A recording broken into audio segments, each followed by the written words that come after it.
All right. Welcome to our podcast, I guess. Excellent introduction, my good sir. Remember when Incan said he'd do one?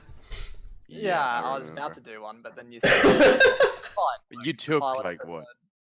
We're okay. And it Look, was I'll a just solid chill, 60 right? minutes of silence. Scuffed podcast already. We did it, boys. Alright, put it away. We're done now. Yeah, Alright, well, I guess we should introduce ourselves. So we've got everyone's favorite Swede, Gunji. Oh, damn. Yeah. And then we have everyone's favorite toxic German streamer, Aori. What's up? And then I'm everyone's second favorite AU man, Incandescent. There's probably no one that just listened to that, so. I mean, it doesn't matter. It's gonna go up on YouTube, so. Yeah, that's fine. Okay, we got the intro. Okay, there you go. I think that was alright for something that I just came up with in about 3 seconds. Yeah, sounds good to me. Top notch, dude.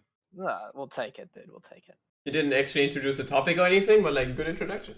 Well, I mean, we'll get to the topic, right? We get there. We get there eventually. We're working our way through it. All right, we got like an hour. Yeah, true. We do. All right. So our topic is going to be, well, obviously we're covering all things Vermintide on this podcast, and the topic today is going to be the end game of Vermintide, or the current iteration of it anyway, called Cataclysm 3 Onslaught, also known as C3O, or OC3, depending on your preference.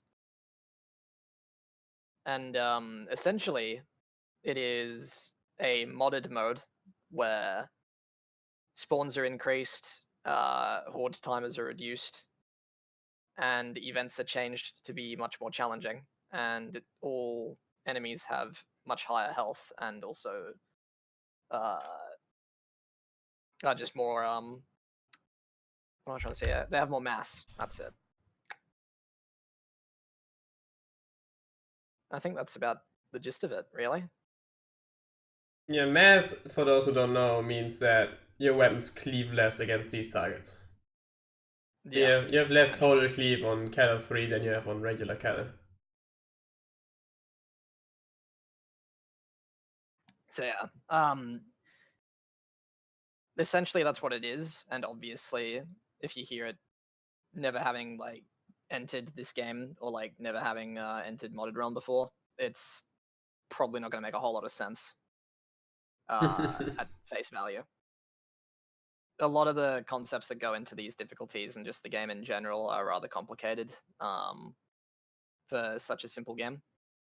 So I guess the idea of our podcast today is to just try and explain the mode, how it works, and more or less the idea of it, like why we play it, more or less. I mean, generally. Oh, Go ahead. no, you. I was just gonna say, that's generally what we're gonna try and do today. We're gonna go into details of what it is, deep, and we're gonna go into, well, yeah, as you said, why we play it, I guess. Yeah. Aori, what did you have to say? I wanted to say that generally we want to play this difficulty because, I mean, when you play official realm, you probably notice that most people you can just play pubs on the highest difficulty, and there's no real, except for maybe Fortunes of War, there's no real like organized team play going on. While on modded realm, we like heavily focus on team play and team coordination, communication. So there's a lot of stuff that goes into that just doesn't happen on official realm. Yeah, for sure. And I think a factor in that is just the fact that on official realm, the highest difficulty that you have, which is kata, even with Twitch mode added in, unless you do something ridiculous like 200% hyper Twitch or something, there's not a whole lot of strategy that's going to go into what you're doing. And even then, 200% Twitch doesn't have a whole lot of strategy to it either. It's more or less you just kind of barrel through the map and hope you have enough DPS to get through. All right, so like the reason we play the Kata 3 Onslaught is because it does actually force you to have more of a skill check when it comes to what you're doing. You have to actually have a team that you coordinate with, you develop strategies, you have to be able to to understand the actual complexities of the game and what you're getting into. You need to have your mechanics up to scratch, all sorts of things. You need to understand team comps, builds, and strategy. And like I said before, strategies, which is really important. Whereas in something like say Cat Quick Play, you don't have to strategize at all. You don't have to communicate at all either. Really, you can kind of just barrel through a map and you'll be fine if you're good enough. Mm-hmm. So Cat 3 Onslaught's just a much more intensive mode, and I think that's the big attraction of it. Because most people who play this game were all more or less adrenaline junkies, and we want to find out what the peak of our gameplay is and the peak of our team play. And most strategy that actually comes from Cat 3 Onslaught is mostly because for those people who never played Onslaught, Onslaught customizes each event that happens throughout maps. So there's a lot more going into that, and they're all customized and like handcrafted. So for example, when you're playing, I don't know, Hunger in the Dark, there's a bunch of mobs more than usual, and there's 3 fire trolls, I believe. Yeah. So I guess a good way to explain this would be we'll start with Onslaught, right? So the Onslaught mod, which is a difficulty mod all of its own, where if I guess the best way to put it is that horde times are reduced, so that's where that factor comes from. So ultimately the game will just be throwing more at you as you go through, and there are more ambience and a variety of other like increased spawns. So getting through the maps is made a lot more difficult. But also the important part is that the events, like the terror events, which is like the big finales and things like that in the map, are changed drastically. Some not so much, but others are changed quite significantly. So, for example, the most basic example I could give is that in Screaming Bell on base Kata in the official realm, you only get 1 Rat Ogre, whereas in Onslaught you'll get 2. And that's the general idea. The events are changed to be much more intense. It's not always just that you get more bosses. No, for example, on Hail Scourge you can get a bunch of waves, like including Berserkers, Chaos Warriors, and that sort of thing. Hail Scourge also is the only map that has an... I mean, it's not a self-made enemy, it's an enemy type that was in the game files but it was unused, which is called the Biochemist, which is basically... It has the model of a leech, but it shoots like the green goo that Hail Scourge shoots as well. Yeah, you get those biochemists, which are like the leeches that shoot the clones. Same as Hail Scourge does. Yeah. How much HP do they actually have? I think they're always one-shot, I don't know. Okay. I'm pretty sure they are always one shot. Not 100% certain though, 'cause, it's hard to tell when you're just covered in green goop. Yeah. But yeah, they're pretty squishy. But they do like the same damage as what Hail Scourge does, roughly. It's hard to tell lately because of the bug with Hail Scourge's damage, but yeah. I've been told they fixed that now. I'm not sure though. I didn't play Hail Scourge since then. No, they did not fix it. I don't know why we keep saying it, but it's not fixed. Okay. I don't know who started. Yeah, I just heard it. I didn't play the map yet. Yeah, it's fine. Okay. I think I might have started that. I took like a bunch of damage from a Hail Scourge thing, but it might have also just been me getting hit by something else at the same time. Yeah, it's fine, I think. But yeah, it's not fixed. It's kind of weird. I don't know if we bug reported it, did we? I'm assuming it's been bug reported. It's been around since the release of Winds of Magic, but yeah. Anyway, to get a little bit more back on topic, I guess. Do any of you want to explain how Kata 3 works? Or like how I guess a better way to put it would be what's the difference between Cataclysm and then Cataclysm 3? Well, you want to... Okay, go ahead. I guess I can do it, or did you want to do it? No, go ahead. So the main changes, which are the most important things, is that from normal Kata to Kata 3, there is 6 specials, and there can be 3 of the same one, right? I can't remember how much HP increase it is, but I presume it's 75% more from normal Kata 1. So for example, let me just get up the numbers. So let's say like a Chaos Warrior on normal Cataclysm, it has 248 HP, and on Kata 3 it has 340. So it's quite a different. Well, it's kind of different numbers you're getting on Kata 3. Um, is mass also increased? I presume mass is also increased on the mobs. Yeah, I mass believe is so, increased. yes. So so the enemies you can cleave through, to my understanding. I'm not Yeah, quite sure if mass there's anything affects your else. cleave. Yeah. And I'm not quite sure if there's anything else, but it will be very small and not important enough to mention. I think I guess one thing is the amount of delayed hordes, well, horde timers, I guess, are also lowered. So the faster you get hordes, and you need to have, well, I can't say this without going into threat values as well. So the threat value is, well, Rory, would you like to explain that? I'm not entirely sure how that system works personally, so I'd rather not. All right, Okay. I'll Did you want to explain it, or no, no, do no, you you want me can to go just? ahead. Okay, I've got a very simplistic version of it basically. So in the base game, that there is a system called threat, and essentially the way that works is that after a certain point of having stuff thrown at you, like mobs, bosses, what have you, eventually the game will reach a certain value of threat where it'll decide, okay, you're dealing with enough stuff, we're not going to throw any more at you for the time being.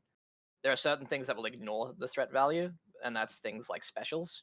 So specials will still keep coming, but after you hit this threat value, you won't be seeing any more hordes until the threat value is put under the threshold.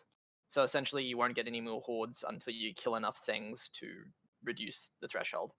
The most obvious example of this would be in before Winds of Magic, or also just in the base game. Actually, I'm pretty sure it's still the case. If you get 3 bosses, hordes will stop. You hit the threat threshold. But in Kata 3, if you have 3 bosses, you'll still get hordes. You haven't hit the threshold yet. You need a 4th boss before you hit that threshold. So you'll still be getting waves with three bosses, whereas in Kata 1, hordes would stop, which makes it much easier to deal with. So that's essentially how threat works. I think If for if Kata that makes sense. 3, I think for Kata 3 it's actually enough to just have 1 or 2 specials additionally to the 3 bosses, but that's It whatever. is 100 on the delayed hot threat value. Well, this is horse, right? It is 100, and specials are 1,000, so it's never really gonna happen.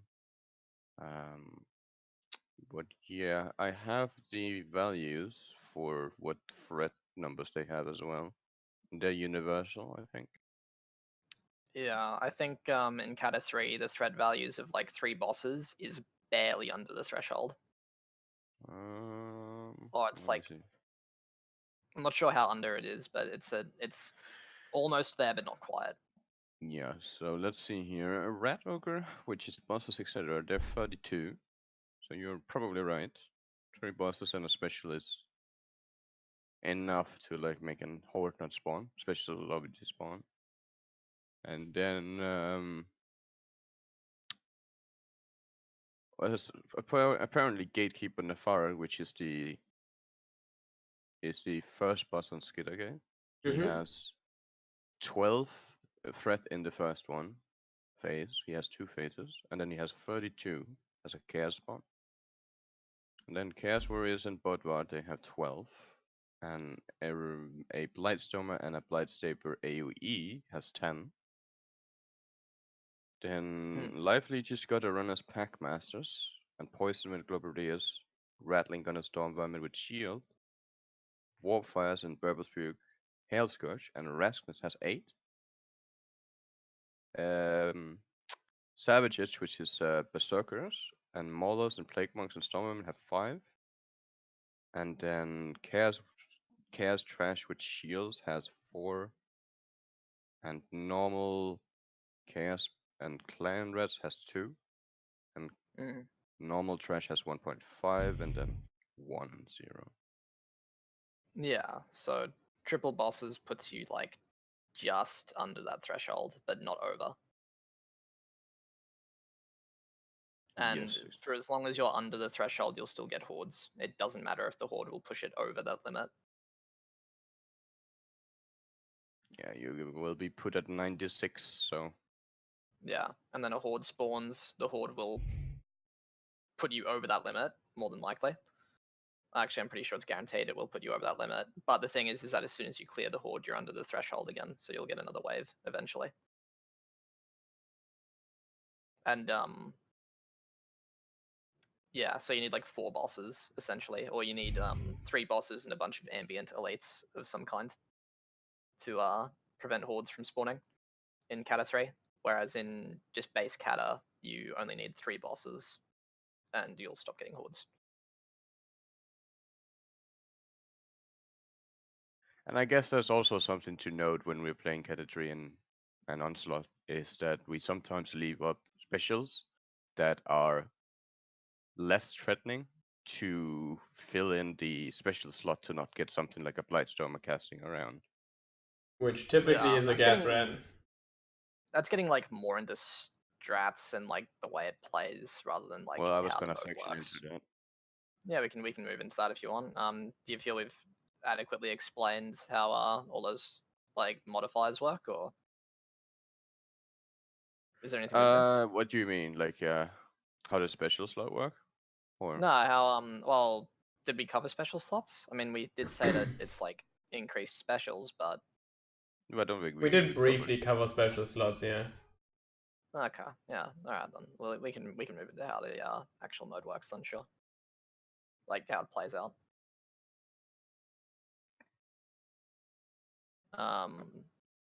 How do you want to move into that? Yeah, now you threw me completely fucking off. Think here. No worries, mate. In can ruin in the show. No, As that's I fine. do. But yeah, a strategy you can also do if you're trying to clutch something on Cataclysm, I guess, but it is something that we actively try to do sometimes in Category Onslaught. There's a strategy where we leave up gas rats, for example. They sometimes are less threatening. Sometimes you want to kill them, obviously, but usually they're less threatening than a Blightstormer or something like that, or an Assassin and a Packmaster. So the best example I can give is the Righteous event. We do. Oh well, now I dive into that as well. So the Righteous event has a lot of different mobs, and it has a boss as well, which requires us to kite. So it's extremely difficult to. Well, it's not difficult to kill the assassins and packmasters, but it's slightly annoying, and it can mean insta-death when you're kiting around. So something you would do as a strategy is keeping up a gas rat to fill up the slot instead of more packmasters. So you reduce the threat of dying in that scenario, I guess. Another great example would be Fort Raxenbrücke, where we leave alive monks and gas rats while we kite. Do not have to deal with different specials and stormwomen. Yeah, for sure. Like they're so in Kata 3 Onslaught, you can only have 6 specials up at a time, and only 3 of those can be duplicate specials. 4. So, 4? I think it's 6-3. I'm pretty sure in the coding Yeah, it's 6-3. That's been 6-3. confirmed. I'm pretty sure Onslaught 6-4. And Kata 3 is 5-3. No, Kata 3 is 6-3, and that overrides. That's like straight up the coding. So if you're getting like 6-4, that's either like event specials overriding or something else happening. Oh, so Kata 3 just overrides the 6-4 from Onslaught? I think so. I don't think you get like 6-4 at the moment unless you're in like an event. The way Grim the way Grim did it was to override the thing that's harder overrides the other one, which would be 6-4. I mean, I've seen 4 gas rats in just base Kata, so I don't know. But that's like event related. I'm pretty sure it's 6-3 in the code. I that's what I've been told by modders. wanna pick up a question from chat real quick. Inspev asks, are monks considered less threatening than stormwomen? And usually not. But in the Fall Braxton Rookie event, it's easier to kite around monks and Stormwomen because Stormwomen have really nasty running attacks and monks do not. So it's easier to kite around monks than it is to kite around Stormwomen. Mm.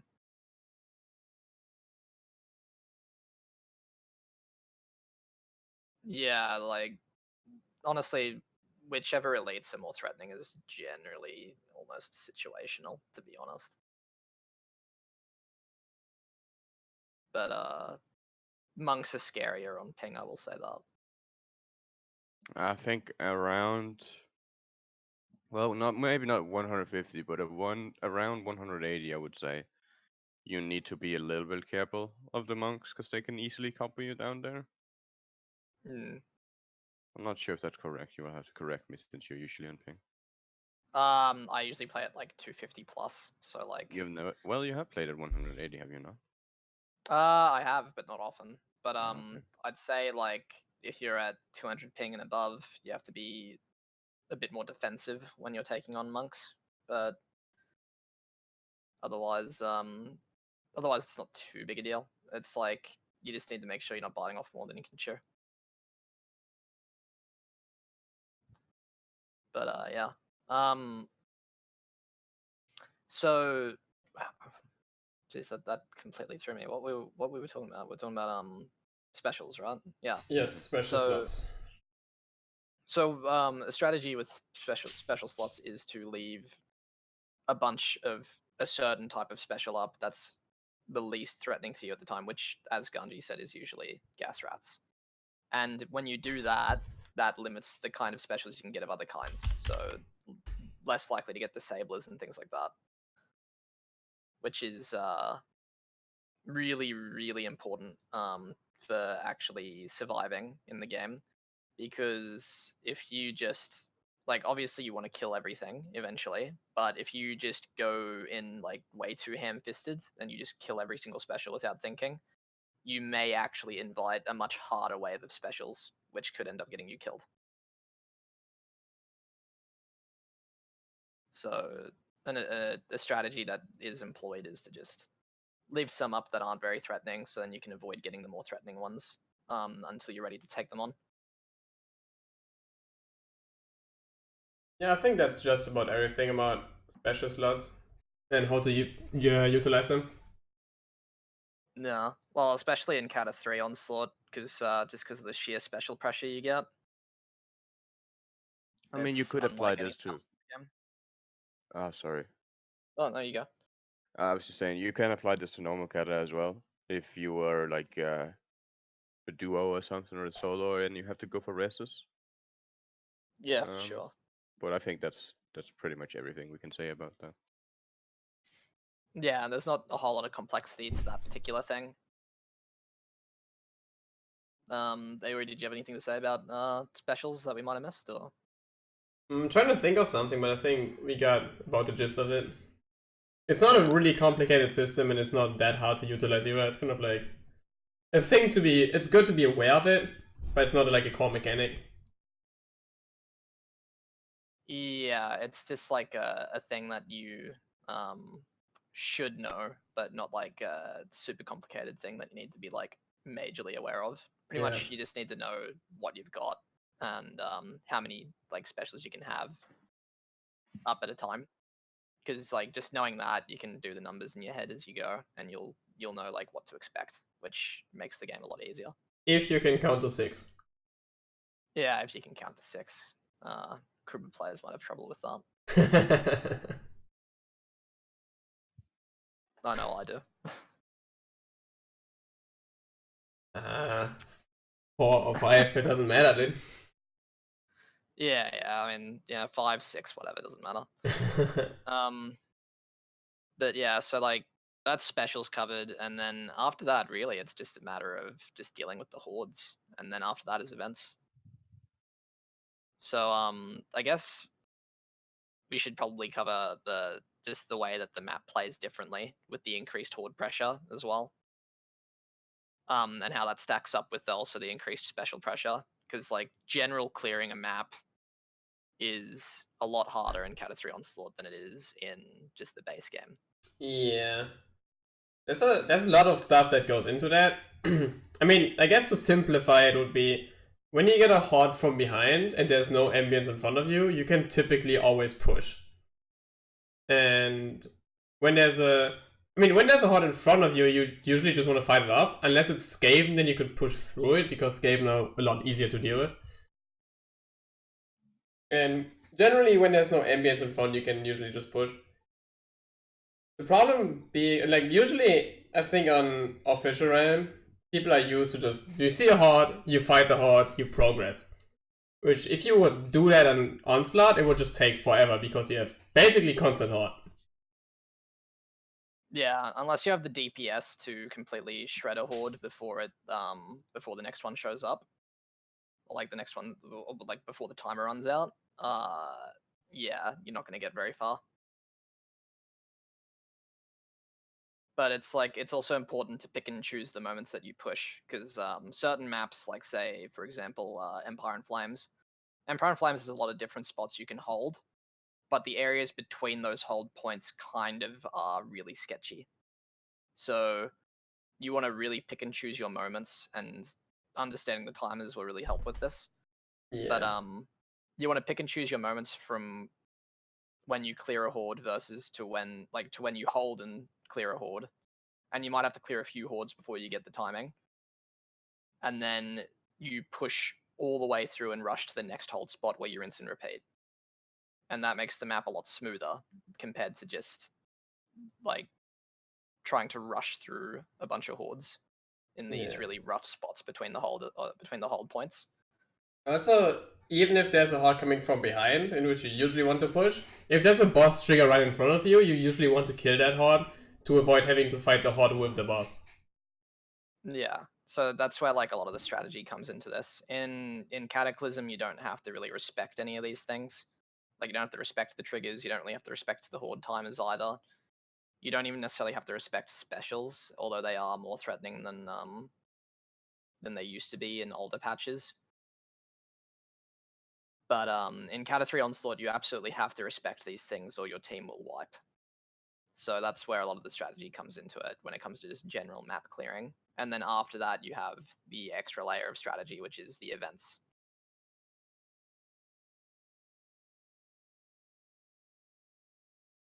But it's also important to consider things like not just strategy when it comes to just moving through a map, but also like what your team comp is, what your builds are, and what those team comps and builds can handle. Because some comps might be better suited to kiting, whereas others might be better suited to holding. Some might be able to handle certain specials better than others, this, that, and the other. That sounds like the perfect transition into team comps. Yeah, there you go. I'm a bloody natural at this, mate. There you go, team comps. Alright, so where do we begin with those? First of all, the first thing that needs to be said is that sadly, not everything worked like it does on Cataclysm. That's just natural progression. But if you're good enough on normal Cata, usually you can make anything work. But that's not the case on Cata 3. Due to increased hordes, and you need to, kill more specials, etc. They're just classes and builds that are better. Yeah, for sure. Yeah, 100%. Things that would be perfectly serviceable in Cata that might not be serviceable in Cata 3 Onslaught would be something like Foot Knight, for example. Foot Knight has a pretty hard time getting off the ground in Cata 3 Onslaught compared to just base Cata. Same deal with Huntsman, unless you take a shotgun. You're gonna have a pretty rough time. And yeah, there's a few other classes that have to take either very specific builds to be serviceable, or they have to, or they're just gonna be relatively underwhelming compared to how they would be in Cata. I think a good way to start off with the team comps of Cata 3 Onslaught would be to begin with the cornerstone of every team comp right now, which is definitely the Mercenary. It's basically mandatory for this difficulty at this point. Yeah, absolutely. I don't think there's so- any on the Cata 3 Onslaught comp that doesn't want to mark at the moment. You can substitute a Unchained if someone wants to play like Huntsman, but it's not optimal. Yeah. Yeah. And my team absolutely will only run Merc. Actually, no, that's a lie. We'd probably run Huntsman if we could, but we just choose not to. So essentially, Mercenary is the most meta pick you could have for any given team comp. He is essentially the bread and butter of any given comp. He provides a very staunch front line, and he also provides good special sniping, and he gives the entire team a good amount of temp HP, and also gives them damage reduction, and also provides crowd control. There's almost nothing about Merc that could be considered a weakness. He brings so much to any given team that if you don't take him, you're almost actively making the game harder for yourself. I guess the only thing you could consider downside is that his damage output isn't very high when you're running Spear, which you're usually doing. Yeah, that is something to consider. He is very much so like a sort of supportive, more frontline, or like he's more like a tank than a DPS, really. But he also can double as a sniper if your aim's good enough with a handgun or a repeater handgun, depending on how you play it. So, yeah, that's something to consider. His DPS is not the highest with Spear, but his ability to hold a front line is absolutely insane at the moment. So that's the role he fills, and that allows the team to then choose other things that would bring the DPS necessary to make up for any of those shortfallings in damage. You could also run him with different weapons, like for example, you could run him with Harvard to have still somewhat decent control and good damage. Yeah, and that's a much higher DPS alternative. That's very true. It's also great for elite on elite heavy maps. Yeah. Essentially, your options with Merc are either you trade out damage for control or you trade out control for damage. It's because the amount of control you get out of Spear is really just unmatched. There's also the kind of rogue pick of Mercenary, which is the Executioner Sword. And you can't really run it on its own. If you want to run a Executioner Sword in your team, you want to have like your team built around it. So you need more control to help support the Executioner Sword. Yeah, absolutely. An Executioner Sword will not hold the front line on its own. But if you have something there that can help keep control, the Executioner will proceed to just absolutely butcher everything in its path. So that's also like that's more going into builds rather than comps per se, but they do have a lot of crossover. The build you take on a pick in a team comp will also have a heavy bearing on how the team comp then has to be constructed. So, for example, like whether or not, like, if you play Waystalker, whether or not you take Longbow or Hagbane will have a massive impact on your team in the team comp, right? Because Longbow is obviously meant for sniping, whereas Hagbane is like horde damage. Yeah. So Generally, it impacts how the go rest ahead. of the team will be constructed. Yeah, generally though, running Longbow and Waystalk is kind of a meme because you don't really do that if you want to play optimally. It's just, I mean, just as an it's example. probably just better if you want to run like if you want to run Longbow and Elf, it's better to just play Handmaiden, which would lead us to a great support for Mercenary, because Handmaiden has a passive that gives a stamina regeneration aura to all the teammates, which inherently, if you're standing next to a Mercenary or next to anyone who's really push step heavy, you increase the DPS of the group like dramatically. And especially on Mercenary when he's running Spear, usually the Spear combo would be push stab light heavy, but when you have a Handmaiden next to him, he can just spam push stabs and light attacks, and you have so much more control and so much more damage inherently. Yeah, for sure. Merc and Handmaiden are like essentially a match made in heaven when it comes to that. Mercenary already has pretty insane control with Spear, but with a Handmaiden stacked on top of that, you just become an absolutely terrifying force of nature. The amount of control you put out is just absolutely stupid. Probably nerf worthy, to be honest, but we won't worry about that. That's not for today. Not in this episode. Not for today. But yeah, so there are a lot of different little team comps you can put together where things will synergize and work with each other, and that's how you have to more or less construct your teams if you want to have any sort of consistency in clearing a map. You need to know exactly what you're building for and what you're trying to achieve with a team.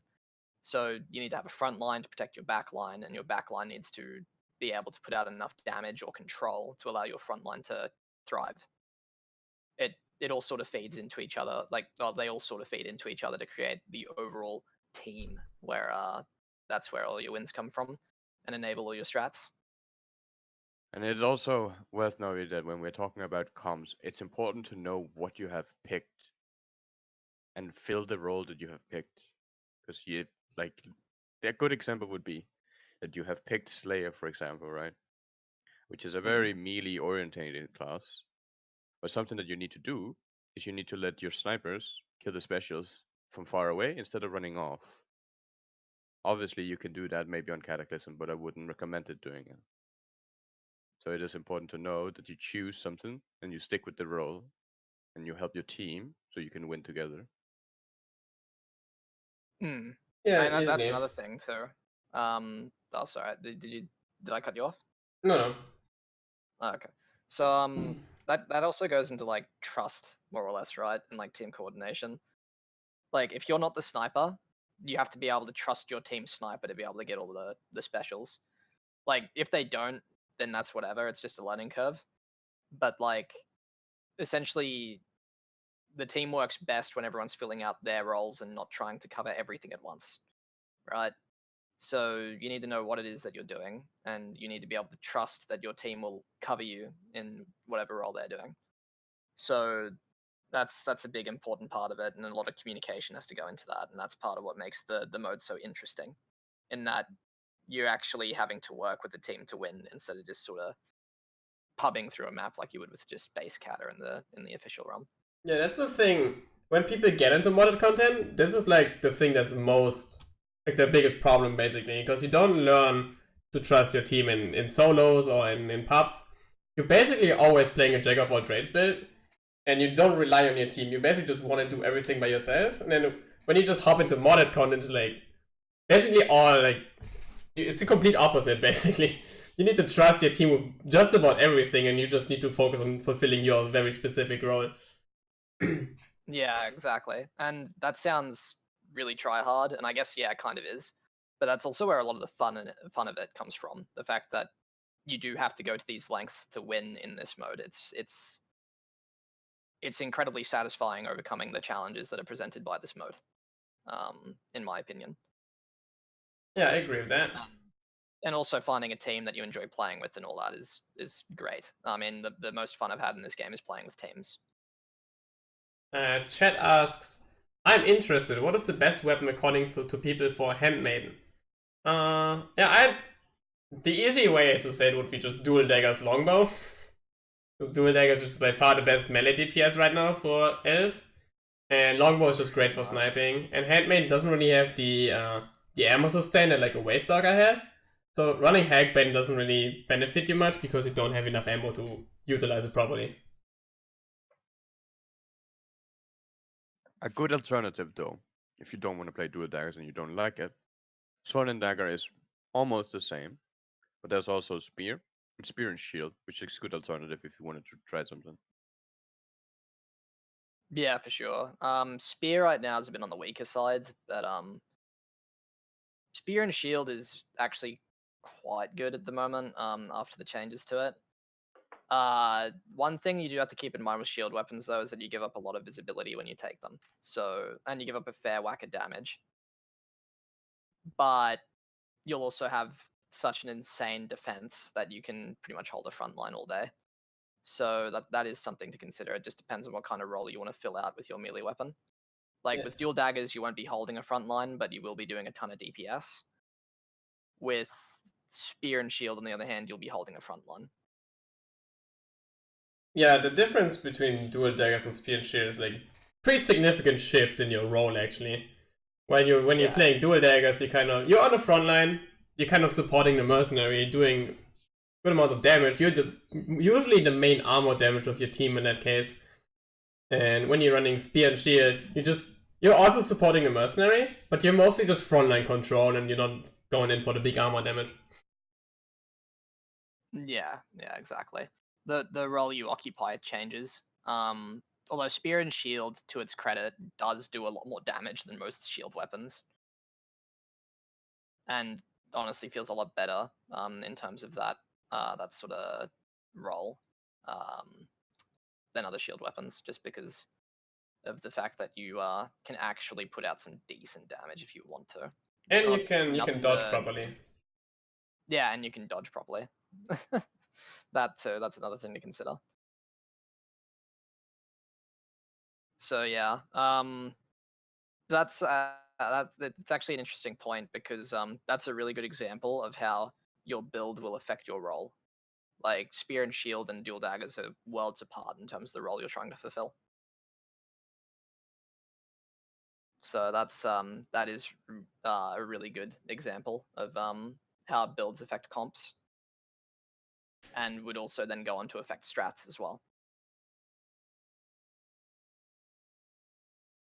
I think that's a good point to transition to the frontline and backline thing we have mentioned a couple of times throughout this topic.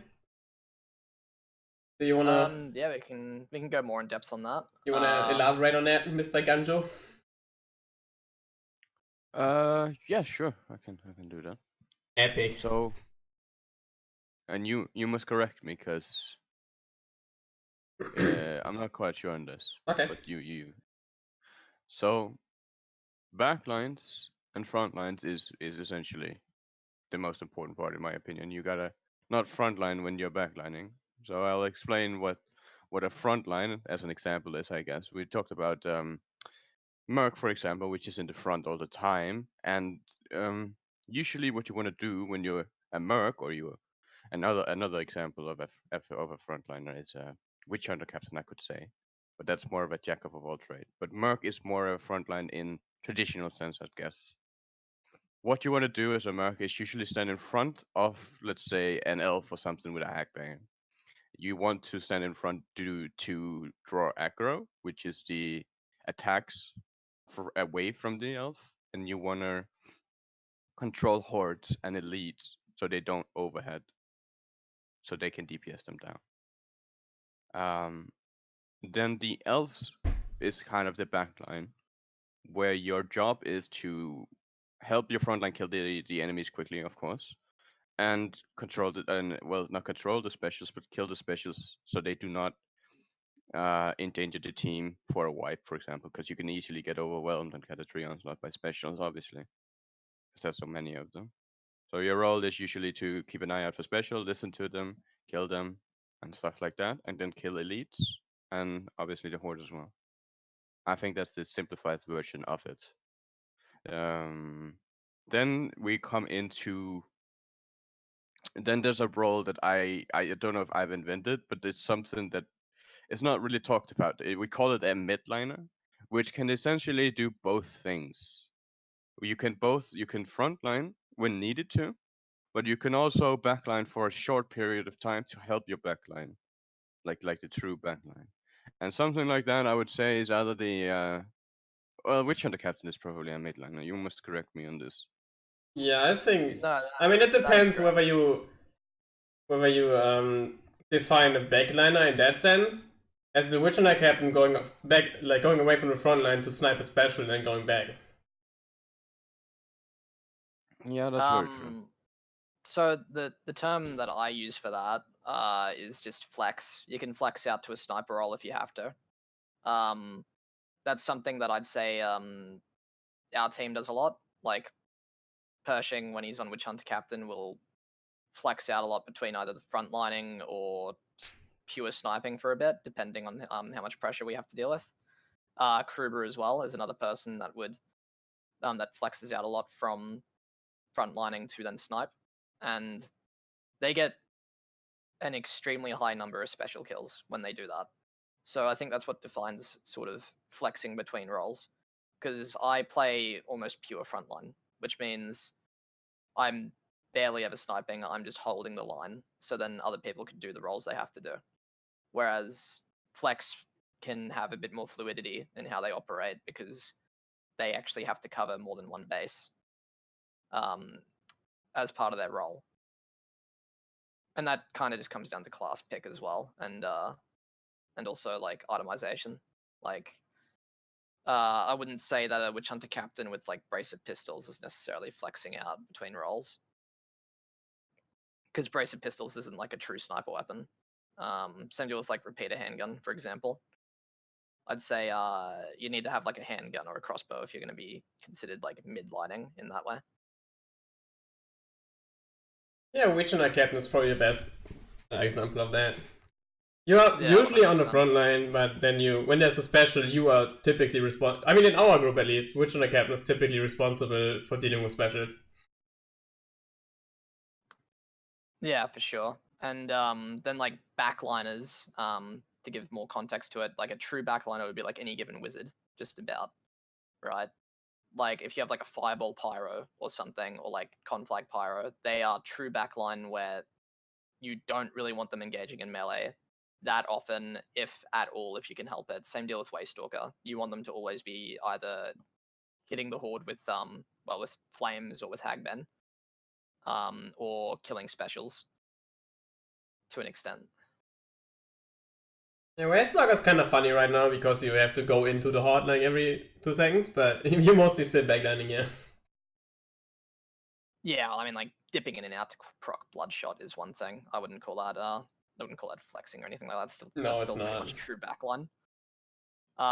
And also like with dual daggers being the way they are, a Waystalker may enter the fray real quick to pick off a Chaos Warrior or something, or some other elite. Just because dual daggers are just insane right now for that sort of thing. Yeah, for sure. But generally speaking, you're just backlining. Like you're just focusing on getting out Hagbane DPS where you can. And like same deal with Pyromancer, for example. Yeah, I think that's pretty much what a backline and a frontline is. And there's also, well, this is actually a difference from Cataclysm to Cata 3, I would say. I don't know how many people play Ranger Veteran anymore, but and we don't really play it a lot on Cata 3 anymore as well. I But play a fair whack of it. well, I actually don't see Yeah, we anyone. run them occasionally as well. Yeah. But he's kind of an oddball because we play him as a backline. I feel like with shotgun, right? Yes, you do. Yeah. And I actually don't know how you play it in normal Cata. The way we usually go with Ranger Veteran is you're backlining with shotgun, and the main utility coming from him is that the mercenary is able to pick blunderbuss instead of a repeater handgun. Because of the ammo drops from the Ranger Veteran, mercenary can actually go blunderbuss and sustain the ammo. Yeah. With Ranger Vet's also like a sort of support class in that way, where he brings like ammo drops and things like that. Also like the dupe chance, I guess, if you care for including that can sometimes pop off and be pretty useful. But yeah, Ranger Vet occupies most definitely a backline position. If he'd be able to flex a bit more if he wasn't so held back by his weapon choices. Like right now, if you frontline with him, you have to pretty much take a shield. You're much better just taking an Ironbreaker in that case, right? And yeah, in that case, you're never going to frontline as hard as an Ironbreaker would, like ever. But you'll have a shotgun, so like Yeah, that's very true. It's it just depends on whether or not your team needs like a hard frontline or just needs like the occasional frontline that doesn't need to hold for too long.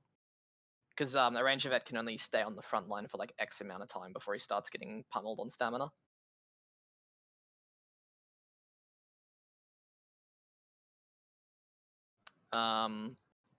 Also, in the chat, Fu said he thinks pretty much everyone is flexible, and I'd have to say I agree. Everyone's pretty flexible to a degree, if you play it that way. Yeah, I think it's dynamic. The battlefield is dynamic, as we've always said. Yeah, role. yeah. It's always going to be flexible, just because, especially because like in a game as unpredictable as Vermintide, where there's a lot of RNG at work, most plans can be pretty hard to stick to without some sort of improvisation. So you do need to be able to be flexible with what you do. But assuming things are going well enough, um, there is still like a preferenced role that each player slash character has in terms, Yes. and then that'll be where they shine most. But yeah, everyone can flex out if they have to.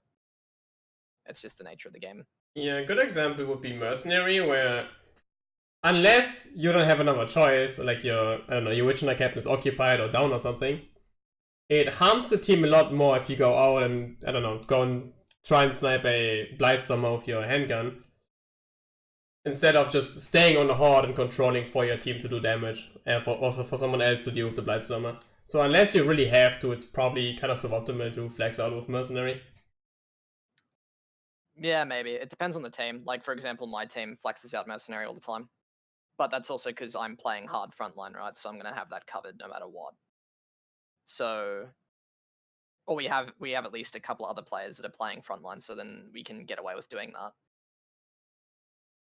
Yeah, we do But have couple frontliners as well, but our team is usually built around the Mercenary being then controlling. So the yeah, rest of if you our build around frontline. having a Oh, sorry. Go ahead. frontline merc, then yeah. I was just saying, like, I agree. If you have like a hard frontline merc and that's his purpose, then yeah. But it just depends on what your team is building to accommodate. Yeah, typically we have like Witcher Captain, which is, I mean, he's good damage. He's not that great on control though. And then it's usually it's a DK Slayer as well, which has like zero control basically. So you could just have the Mercenary standing there, so the Slayer can just QQ cancel into the horde and do his maximum amount of damage. Yeah, absolutely. Um, and like so, something else to bring up is that another thing that influences team comps, or like that team comps will influence as well, is the kind of strategies that you'll apply in events. And sometimes events will determine entirely what kind of team comp you'll bring, because certain events are only consistently doable with a certain kind of team, which is just the nature of Onslaught, really. An example of this would be like Engines of War. You need to have something that can run the barrels more or less effectively. If you have nothing that can, if you have no tools for running barrels or like holding areas, you're in for a really bad time. Whereas other certain maps, such as like Screaming Bell, you could run pretty much whatever you want and get away with it. Yeah, a lot of the time, definitely events on the terror events on the maps decide what you want to run. Like on Haze Scourge, for example, you want to have armor damage, otherwise you're gonna get destroyed in the event. Yeah, with the Chaos Warriors, like having What a is Slayer there is really helpful. what is terror events, Rory? What? That's a Terror good events. question, actually. The events that are customized by Grimmelect. I, I mean, I, the big events in the map where pacing stops and the event spawns scripted enemies. Basically. All right. Yeah, that's pretty much an apt description of them. Yeah, terror events just being any given part of a map where yeah, pacing stops, and pacing being the actual progression of horde timers and things like that. And then the terror event itself is a scripted uh um well, event. I guess that is really the best term you're ever gonna have for it, right? A scripted event where you'll be in an arena, usually of some sort, and a certain series of spawns will play out, and you'll have to deal with it while the event completes. Example of that would be Righteous Stand in the actual like literal arena where you have to open the gates to the elevator. That's one. Um, Generally speaking, the end of a map on pretty much all the maps, the end of it will have a terror event. Like Against the Grain, when you're opening the cages, that's a terror event. You got all these sorts of things happening. and that's essentially what those are.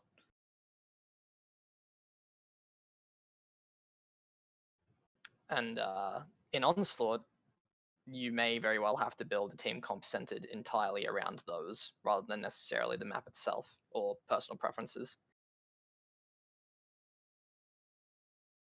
And that is something to consider.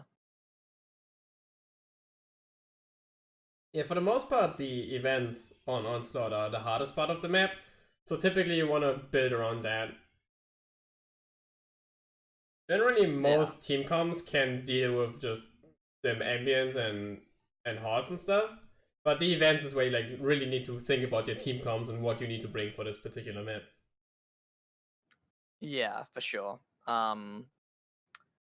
So like honestly, any given map, the actual getting like you said, getting to the events is not necessarily team comp reliant, but the events themselves will be, right?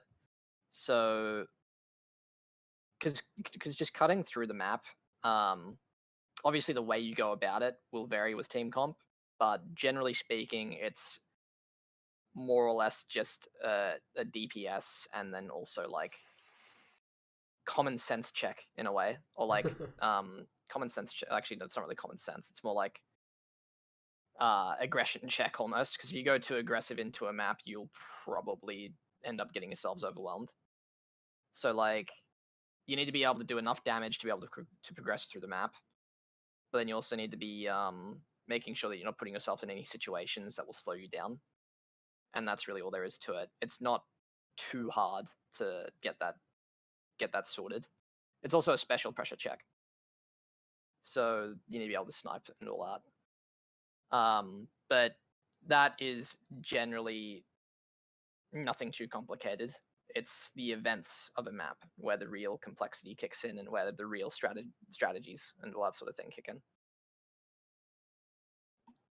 If anyone wanted to go more in depth on strategies around events and how all that sort of works. I think Rory is extremely good in this. I think that would be a bit too much to cover in this episode, because basically every strategy for every map is kind of different. The baseline would be you're going into an event and you either hold at a certain spot or you kite around in the arena, that's like the most simplified version I can give. Otherwise, we would have to go very in depth and explain every single event of every map right now. Yeah, that's true. I don't know if we really have time for that. Yeah, but that is essentially a very good simplified version of it. There's just specific strategies. There can be more than one strategy per map. There usually is. For the events that are on them, and the events you run will be determined partly by team comp, but also partly by just the personal flavor of your team, more or less. Everyone has their own preferences on the strategies they run. I don't know if there's really much more to cover with that, to be honest. I think that's about as simplistic as we can make it. Yeah, I don't have anything to add to that. You, Ganji? No, I don't have any more. Okay. Yeah. How are we doing for time? We're around an hour now. 59 minutes. Alright. So should we try to cover anything else real quick, or should we look more towards like final thoughts wrapping up? I think we elaborated on what C3O is pretty well. I think everyone should have an idea now of how like kind of how the game mode plays out and why people play it and like how we play it and how we approach like team comps and stuff. Yeah, for sure. I think we did a decent enough job of explaining it. It is rather complicated, so honestly, nailing it down into an hour is not a bad effort, I would say. Yeah, just like a very baseline explanation. There's a lot more to it, but it's all details Yeah, basically. absolutely. Yeah, there's a lot more detail to it. What we gave just now is more or less as simple as you can make it without being overly simplistic. So yeah. One thing I would actually ask is why do you guys enjoy C3O? Just real quick, because I know why I enjoy it. Why do you enjoy it though? Hold up. This is new to me. I love enjoyment is new to you. No, did you enjoy it? What do I enjoy? I just enjoy the just actually having to pull out all the stops with the team to get these things done. Like finding the way that the events tick, like more or less, right? Like I love finding just all the quirks and stuff of an event and finding the way to conquer these big challenges, really. Like I find that satisfying. You want to go first or guess- shall I? I can Yeah. just do it because mine is pretty short, I think. Okay. Alright, hit us with it. It's the accomplishment of myself that I can be able to do it, I think.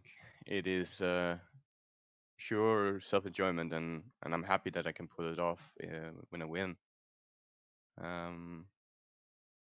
Yeah, and then the team working together is what's pulling me. Like when a team works together for a win, having fun with that team in the hardest difficulty, pretty much. Yeah, that is absolutely one of the best parts of it as well. Yeah. Aori, what about you?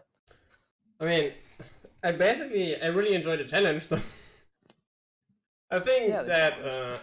I think that like the self improvement and like to see where you've come from, like how getting good at video games in general, like the self improvement, I think that's really fun. And playing with a team is, I just think that playing with a team is more enjoyable in this game than it is with than playing solos. But that's also because solos is, when you're playing true solos, it's literally just mechanical practice and there's nothing else to it. It's just raw mechanics. But when you're in a team, there's just so much more depth to it, like team coordination, team comms, and communication, giving calls, trusting your team. There's just so much more to it than just playing solos, which is just mechanics. So that's I absolutely agree. Another thing that I enjoy that I forgot. I love the banter. I love being able to just hang out with people that I'm pretty happy to say are like essentially my friends now. A lot of like just all across the community. Being part of the community too is really good. Like that to me is important. I think we shouldn't undersell that, the value of like having a community centered around conquering these really difficult challenges. It's really great for making friendships, really great for it's also kind of pretty good for self-esteem, as silly as that might sound. But being able to like beat these things that feel impossible at first is a really good feeling, even if it is just a game. Yeah, I agree with that. And then being able to share that experience with like-minded people is really rewarding to me. Though there are not many like-minded people. It's a really small community. It's a very, very small community. I think that does benefit it in a way because it's very tight knit due to the size of it. But yeah, obviously, having more people is always great. Like, definitely need to get more people involved in this sort of content because the more the merrier, right? Certainly, yeah. Yeah.